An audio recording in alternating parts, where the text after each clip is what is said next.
actualización sobre el tratamiento endovascular por el doctor Juan Ciro, jefe de la unidad de ACV de Clínica de la Sagrada Familia, miembro.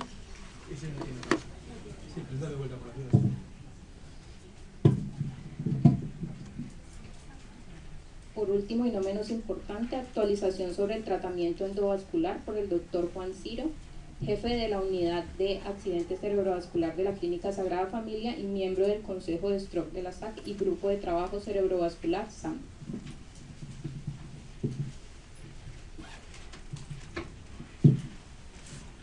Bueno, buenos días, gracias por su presencia y hago extensión las palabras del doctor Mamani y de mis compañeros, porque para nosotros como neurólogos es muy grato tener tanta gente como público. 17 millones de ACV en el mundo, 30% va a morir, 30% va a quedar con discapacidad severa, y si lo tratamos adecuadamente va a tener una chance de no quedar discapacitado.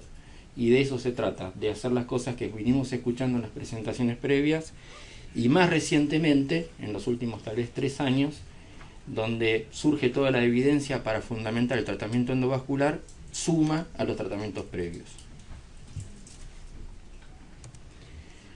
Bien, ¿por qué la enfermedad cerebrovascular da una oportunidad al tratamiento endovascular? Y eso son dos conceptos que uno tiene que tener muy claro cuál es el lugar de entonces la terapia endovascular. Cada vez que una persona tiene un ACV, o si tomamos 100 personas que han tenido un ACV isquémico, aproximadamente la mitad va a tener la oclusión de un gran vaso cerebral, independientemente de si haya sido enfermedad carotidia, de si fue evento cardioembólico, o si fue una causa indeterminada o una causa infrecuente.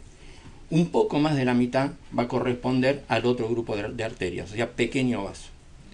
Si tenemos en cuenta la enfermedad de gran vaso intracraneal, cuando tenemos, por ejemplo, ocluida la carótida terminal, que es una de las que más frecuentemente se ocluye cuando hablamos de gran vaso, y ese paciente tiene un NIH de más de 10 o de 10, la probabilidad de sobrevida libre de discapacidad va a ser de tan solo el 7% si yo no lo trato. Ahora, si eso ocurre en el territorio posterior, vamos a estar en peores situaciones, donde va a tener casi un 90% de mortalidad cuando la oclusión es de la arteria basilar. Esto es influenciado directamente por un concepto que dio Pablo recién, que es el concepto de las colaterales, que lo que va a hacer las colaterales es que ante la oclusión de un gran vaso cerebral, un paciente tenga 4 de NIH y otro tenga 25 de NIH. Entonces, la evolución va a estar determinada por la presentación clínica, que indirectamente me está dando idea de lo que está ocurriendo. Ahora, dentro de la población de la oclusión de gran vaso cerebral, o sea, dentro de ese casi 50% de los pacientes, la distribución va a ser prácticamente la que mostramos acá. Un poco más, un poco menos según las series, pero sabemos que solo el 4% va a ser una oclusión de la arteria basilar, el aproximadamente 20% va a tener oclusión de la carótida terminal con proyección hacia la arteria cerebral media, M1, y ese es el peor de los escenarios posibles. Un 30% aproximadamente va a tener la oclusión del segmento específicamente M1, que es el origen de la arteria cerebral media, y es muy importante porque no solo irriga toda la parte superficial del hemisferio, sino que agarra todo el territorio de las lentículas estriadas. Y por último, las ramas de la bifurcación silviana, o sea, de lo que sería M2 hacia M3, M4, ya es un 30% después. Entonces, la enfermedad cerebrovascular, cuando se presenta de esta manera, tenemos dos alternativas. O lo trombolizamos, como dijo Pablo, o le hacemos tratamiento endovascular cuando estamos hablando de terapia de reperfusión. Ahora, una limitación lamentablemente que tiene el TPA es que ante trombos extensos, cuando esa extensión es de aproximadamente 8 milímetros, la posibilidad de fibrinolizar es muy baja. Y el trombo va a ser más largo cuanto más grande es la arteria que está comprometiendo. Entonces, en las arterias intracraneales grandes, la probabilidad de reperfundir con TPA es tan solo del 40%, que es muy importante si tenemos en cuenta que espontáneamente solo lo va a hacer el 20% en 24 horas. Entonces, ese es el lugar que se vio que podía tener la terapia endovascular. La terapia endovascular empezó ya en el año 96 con el trabajo que presentó la doctora Andrade, con el PROACT 2, donde utilizaba la prouroquinasa para reperfundir en forma intraarterial grandes vasos ocluidos dentro de las 6 horas. El resultado funcional fue muy bueno. El gran problema era que sangraban mucho los pacientes. Entonces, y más allá de que la prouroquinasa nunca vio la luz como fármaco, quedó en desuso esa terapia. Pero esto por suerte siguió. Hasta el año 2013 eran todas malas noticias. En tratar de obtener un rédito de la terapia endovascular con oclusiones de grandes vasos, eran fracasos tras fracasos. Tal vez el beneficio era que no encontraban un peor resultado, simplemente no mostraban que sea superior al RTPA o el mejor tratamiento médico disponible en ese momento. Entonces, ¿cuáles eran los principales obstáculos que tenía la terapia endovascular hasta el año 2013? Uno era los dispositivos que teníamos para recanalizar. El MERSI, que era una especie de sacacorcho, como ven ahí, fue el primer dispositivo que aprueba la FDA, pero el índice de reperfusión que se lograba era bajo. Y el segundo problema de todos los trials previos al 2013 era la selección de pacientes, donde esa selección no estaba muy bien configurada y sin duda eso tuvo que ver con resultados malos. El sistema Penumbra, que es el primer sistema de tromboaspiración, es muy bueno, hoy en día está mejorado y los logros son obviamente hacia mejor reperfusión. ¿Y qué pasó con los trabajos publicados del 2015 hasta esta parte? En realidad lo que cambiaron es la utilización de métodos para seleccionar los pacientes y principalmente el stent retriever, que es un stent diseñado para traer trombos hacia el exterior. En realidad, como todo surge por error, el stent retriever en realidad fue un stent Solitaire que fue diseñado para otro tipo de tratamiento, pero cuando veían que lo sacaban venía con trombo, entonces alguien dijo, utilizamos el stent, lo vamos a probar para esto. Y así fue. Prácticamente entre el 80 y el 100% de los pacientes, desde el Mr. Clean hasta los trabajos que se publicaron en los próximos 6 meses, usaron el stent Solitaire para extraer el trombo. Mr. Clean se termina publicando en New England Journal of Medicine principios del año 2015 y es el primer trabajo que demuestra la efectividad de la terapia de reperfusión cerebral en gran arteria cerebral dentro de las 6 horas en pacientes previamente tratados con RTPA endovenoso versus pacientes que solo recibieron terapia con RTPA endovenosa. Ese es el primer concepto importante. Estos son trabajos que fundamentan su utilidad en terapia combinada, RTPA endovenoso y después trombectomía mecánica. ¿Qué nos aportan? El primer aporte de estos trabajos, Mr. Clean y todos los demás, que trabajaron con ventanas más extendidas de las que mencionó Pablo.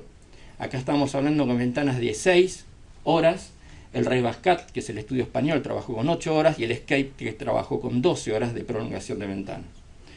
Lógicamente los pacientes iban a recibir TPA endovenoso si estaban con la indicación firme que les comentaba el doctor Bonardo. O sea, si el paciente llegaba antes de las 4 horas y media y no tenía ningún criterio de exclusión, iba a TPA endovenoso, y si el paciente seguía con déficit, se hacía un estudio para ver si tiene un gran vaso ocluido, y ahí entraba la terapia endovascular.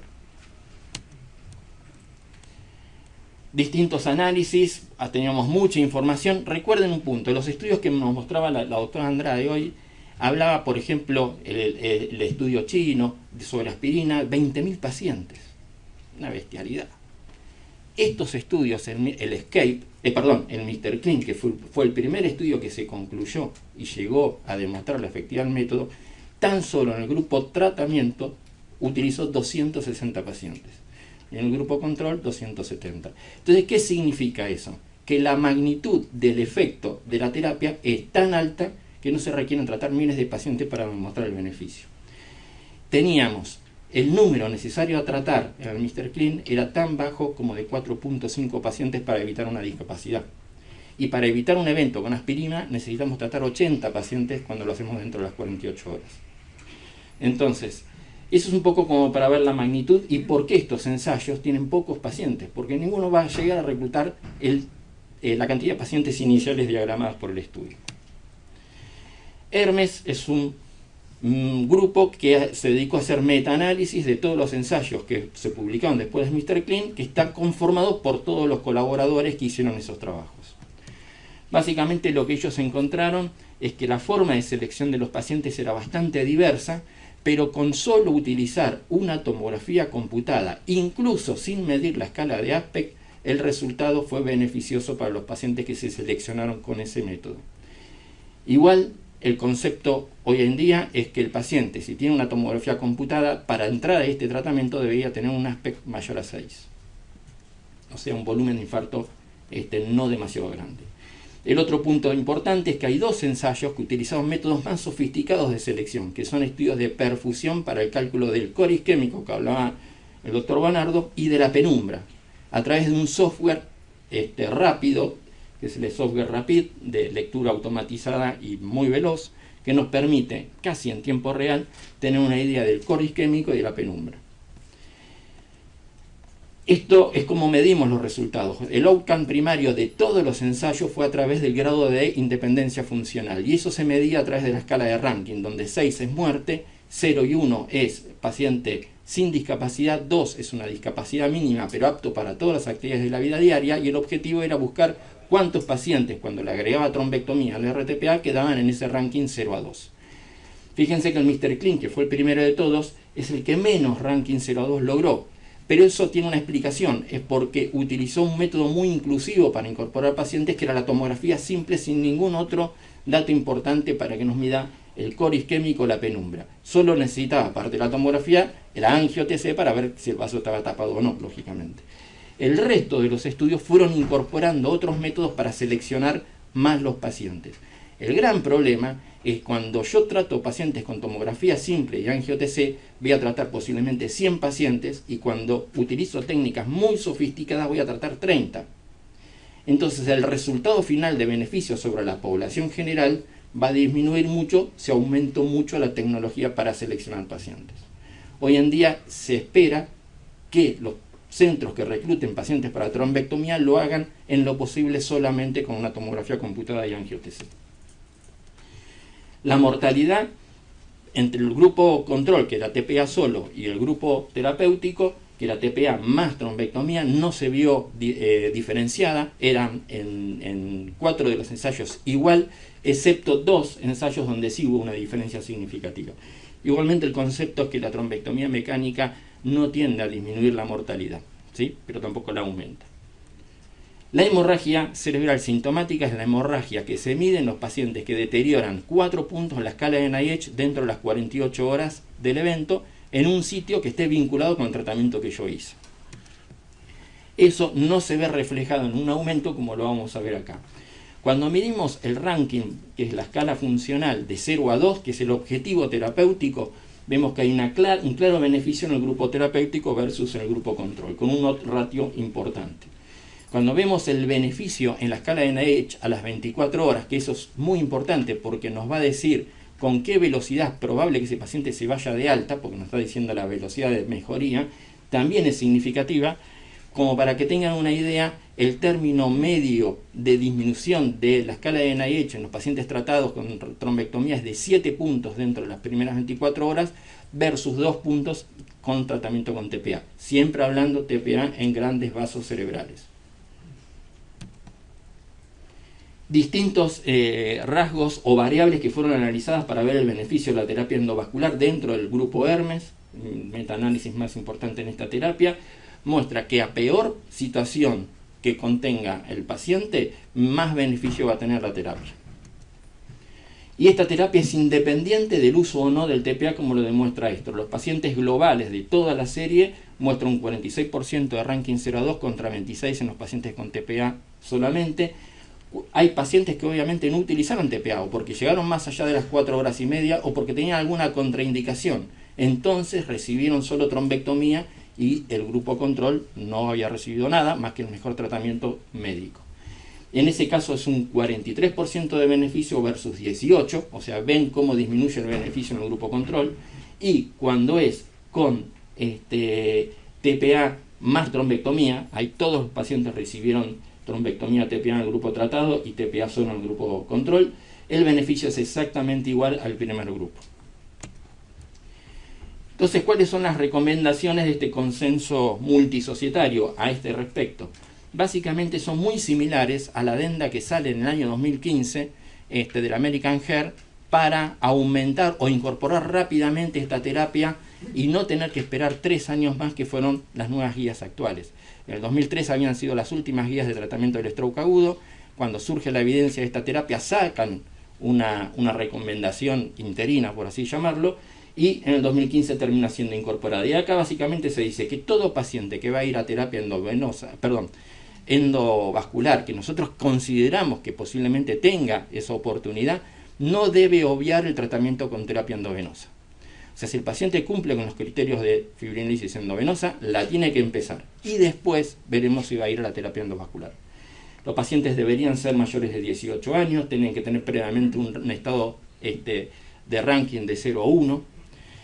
El tiempo de evolución para la punción arterial debería ser menor a 6 horas. El NIH de ingreso tiene que ser mayor o igual a 6. La oclusión tiene que ser aislada, ya sea en la carótida interna intracraneal o M1, en la arteria cerebral media. La tomografía basal debería tener un aspect mayor o igual a 6. Y que hayan sido tratados previamente con trombolisis según protocolo. Si ese paciente recibió trombolisis con alguna violación de protocolo, uno no debería optar por la terapia endovascular porque posiblemente tenga complicaciones. Y la edad elevada de por sí no es un criterio de exclusión. Hoy el grupo que tal vez más beneficio tiene de esta terapia son los mayores de 80 años. Después, esto tiene que tener una utilidad, y esa utilidad tiene que ser que el paciente reperfunda su arteria y su cerebro. Mejor dicho, reperfunda su cerebro. Y para que eso se logre, tiene que tener un grado de reperfusión a nivel de la trombectomía 2B o 3, que eso es como se mide la situación de reperfusión. La decisión de si el paciente va a ir o no a este tratamiento tiene que ser conjunta entre el neurólogo vascular, el neuroradiólogo intervencionista y el neuroradiólogo que esté viendo las imágenes en ese momento. Y la terapia endovascular tiene que ser realizada en un centro entrenado con estándares nacionales e internacionales, donde se asegure que cumple con las métricas diagnósticas y terapéuticas que propone la American Heart Association. Si el paciente va a ir a sedación o anestesia, eso ya es una decisión personal del equipo que lo va a tratar. Hoy hay evidencia para beneficio en los dos grupos. ¿Qué pasa con las ventanas de más de 6 horas? Cuando estábamos terminando las guías, sabíamos que ya se iba a publicar el estudio Dawn y el estudio Diffus 3, que son estudios que estaban trabajando con pacientes más allá de las 6 horas. Hoy en día hay imágenes desde hace ya 20 años que demuestran de que la penumbra que nos hablaba Pablo se puede extender hasta 48 horas. Lógicamente, eso no es para todos los pacientes y eso es para una selección de pacientes importantes dependiendo de las colaterales. Utilizando esa información es que se intentan prolongar las ventanas a través de estos dos estudios. El estudio Dawn, que trabaja de 6 a 24 horas, la gran mayoría de los pacientes fueron reclutados después de las 6 horas, o sea que muy pocos recibieron TPA endovenoso. Básicamente seleccionaron los pacientes de acuerdo al el score neurológico, o sea, la escala de NIH, que debía ser mayor o igual a 10, a la edad del paciente dividiendo grupos de más de 80 años y de menos de 80 años, y al core isquémico, o sea, el volumen del tejido infartado. Ese volumen del tejido infartado se calculaba con el volumen de la difusión en la resonancia o con el volumen en la perfusión en la tomografía computada. De acuerdo a 3 grupos que se generaron, uno observó los siguientes resultados. El análisis estadístico es un análisis un poco diferente, utilizó estadística bayesiana para obtener los resultados o para analizarlos, pero también utilizamos métodos paramétricos y en los dos resultó ser efectiva. Básicamente, como endpoint coprimario, buscaba el porcentaje de pacientes que lograban la independencia funcional a los 90 días. Siempre la escala de ranking se toma a los 90 días. Y básicamente lo que ellos encontraban era que solo se necesitaba tratar 2.8 pacientes para lograr un paciente libre de discapacidad. Con respecto al outcome primario, es básicamente la reducción de riesgo relativo de dependencias en las actividades de la vida diaria, y esto demostró un 73% de reducción de esto con un número necesario a tratar tan bajo como de 2 pacientes. Y este beneficio se observó tanto en los pacientes de 6 a 12 horas como en los pacientes de 12 a 24 horas. Pero lógicamente, como dijo Pablo, el tiempo cerebro, y el beneficio fue muy superior en el grupo de 6 a 12 horas. Distintas variables que fueron analizadas, igual que en el metaanálisis del Hermes, donde mostraron beneficio, básicamente son todas. En los pacientes que no tuvo tanto beneficio son los pacientes con una CV o extremadamente grande o en los pacientes con una CV pequeña. porque el beneficio ahí del TPA era muy notorio también. Esto no los vamos a pasar, pero son las distintas variables que se analizaron y en todas vemos que hubo beneficio. Un punto muy importante. Este estudio Down, como criterio de inclusión de evolución temporal, yo les dije que eran pacientes de entre las 6 y 12 horas, pero en realidad es entre las 6 y 24 horas. Es entre las 6 y 24 horas de la última hora en que fue visto bien, saludable. Eso significa que el paciente por ahí tuvo la ACV durmiendo, o por ahí lo tuvo solo y no puede expresar después por las secuelas que tiene en qué momento empezó. Entonces esos pacientes no tenemos la hora real de inicio. Solo un 10% de los pacientes tenían conocida realmente su hora de inicio. Solo el 10%. El 90% no teníamos idea a qué hora empezó y se calculaba en base a la última hora que estaba bien. Si uno tiene en cuenta eso, el beneficio se vio en las tres instancias. En el 10% de los pacientes con hora real de inicio, en los pacientes con inicio al despertar, y en los pacientes con inicio durante la vigilia, pero que no pueden expresar a qué hora empezaron. En menores de 80 años y en mayores de 80 años, este punto es muy importante, porque fíjense lo que es los pacientes con más de 80 años, la evolución que tienen cuando tienen un gran vaso tapado y solo enfrentan tratamiento con TPA o ningún tratamiento, porque en realidad la mayoría de estos pacientes en el grupo de más de 80 años no recibieron TPA. La evolución es catastrófica. Solo un 4% va a quedar con independencia funcional y un 62% va a quedar postrado en cama o muerto. En cambio, si uno recibe tratamiento con trombectomía mecánica, tenemos casi un 32% de beneficio funcional a la no discapacidad. Cuanto mayor es el ACV, también existe el mismo beneficio. Más de 17 es un ACV realmente inmenso, es muy severo. ¿Y cuál es el estudio que vino después? El DIFUS 3. El DIFUS 3 es un estudio muy interesante porque incluye pacientes entre las 6 y 16 horas, pero no puso criterios tan selectivos como el DOWN. Entonces, al no tener criterios tan selectivos, reclutó más cantidad de pacientes, le dio la oportunidad de tratamiento a más cantidad de pacientes. En el DOWN, el máximo volumen de reperfusión o de inclusión a terapia eran 50 mililitros de core isquémico. El DIFUS utilizó volúmenes de hasta 70 mililitros de tejido ya muerto, infartado. Y otros criterios más, como era el mismatch entre la penumbra sintomática y ese core isquémico, que tenía que tener una relación particular. El gran problema con este trabajo es que en la Argentina no se utiliza el software automatizado RAPID para la selección de pacientes. Entonces deberíamos seleccionar pacientes o con el mismatch entre el core por la difusión o con el aspect en la tomografía computada. El beneficio, ese es un poco el diagrama, pero el beneficio básicamente es este. En los pacientes tratados con trombectomía mecánica, dentro de las 6 a 16 horas, el 44% tuvieron un ranking de 0 a 2 y solo el 16% de los pacientes no tratados. Distintas variables que mostraron su beneficio y acá si comparamos el grupo Hermes de 0 a 6 horas básicamente y el grupo Down Diffuse, vemos que los beneficios son los mismos. Y ustedes pueden decir, pero ¿cómo puede ser que yo tengo el mismo resultado antes de las 6 horas que entre las 6 y 24 horas y el tiempo cerebro por la selección de pacientes? Porque yo, para tratar pacientes más allá de las 6 horas, tengo que utilizar un método que realmente me diga, que me asegure de que hay penumbra, porque si no voy a hacer un desastre. Entonces, si yo determino que ese paciente tiene una penumbra, que tiene tejido por ir a salvar, lo incorporo al tratamiento y le doy la oportunidad de tratamiento. Si uno logra hacer eso, que no es demasiado complejo para nada, logra tener estos resultados: 46% en el grupo Hermes, menos de 6 horas, y 47% en el Down Diffuse con ventanas extendidas. ¿Cuáles son las recomendaciones de nuestro consenso respecto a ventanas extendidas? Se recomienda la trombectomía mecánica en pacientes seleccionados con ACV isquémico entre las 6 y 16 horas de inicio de los síntomas con oclusión de gran vaso cerebral de la circulación anterior que cumplan los criterios Down Diffuse 3. Seleccionados es porque tienen que cumplir con esos criterios. El nivel de evidencia acá es 1A, porque se toman los dos trabajos de entre las 6 y 16 horas. Ahora, como uno solo de esos trabajos trató pacientes entre las 16 y 24, que es el Down, que utilizó 6 a 24, el nivel de evidencia para esa rango horario 16 a 24 ya baja a 2A. Otras consideraciones. Todo lo que se mencionó anteriormente es criterios de selección para mantener un nivel de evidencia 1A, ¿sí?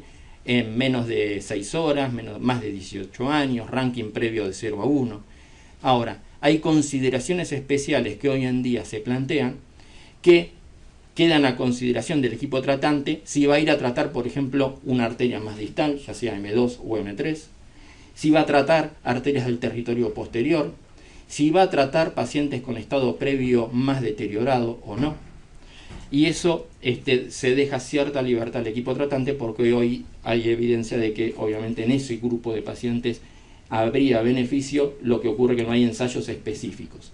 El otro punto muy importante es que es más bien técnico. Recuerden que para tratar estos pacientes tienen que tener una experiencia suficiente como para lograr una muy buena reperfusión, y se indica en lo posible que se trate con un balón de protección a nivel carotidio, porque yo cuando capturo el trombo a nivel distal y me lo traigo, el flujo carotidio lo que puede hacer es que se desprenda y vaya a arterias más distales. Entonces hay que cortar el flujo en la carótida durante 4 o 5 segundos para extraer el catéter. Otro punto que sugieren nuestras recomendaciones es en los pacientes que tienen una oclusión carotidia por una estenosis severa, que es un accidente de placa y yo tengo que ir a sacar un trombo arriba. ¿Cómo hago si está tapado abajo? Entonces plantea, si están las medidas necesarias como para realizarse, la angioplastia a nivel carotidio proximal, ir a rescatar el trombo a nivel distal y después se ve si se va a dejar colocado un stent o no, o si se hace a las 48 horas. Las contraindicaciones, el paciente tiene que tener por lo menos, esto es contraindicación en general para procedimiento de punción arterial, por lo menos más de 30.000 plaquetas, el tratamiento con heparina y TP mayor al doble, eso ya sería una contraindicación, y el RIN o los nuevos anticoagulantes, bárbaro, debería ser menor a 3. Esto no es como el TP endovenoso que requiere un RIN menor a 1.7. Métricas, se tiene que medir absolutamente todo, porque si no yo no sé qué es lo que estoy haciendo. No respeto los tiempos de tratamiento y pasa al paciente 3 horas antes de hacer un tratamiento y eso es inadmisible. Tienen que tener los resultados que se recomiendan. Yo tengo que tener un grado de complicación hemorrágica sintomática menor al 10%, tengo que tener una mortalidad menor al 20%, tengo que tener un éxito terapéutico de reperfusión mayor al 50% y tengo que tener un rango funcional de no discapacidad mayor al 30%. Y terminamos. Estos son todos los que colaboramos en la realización de las guías, que ven que somos un montón.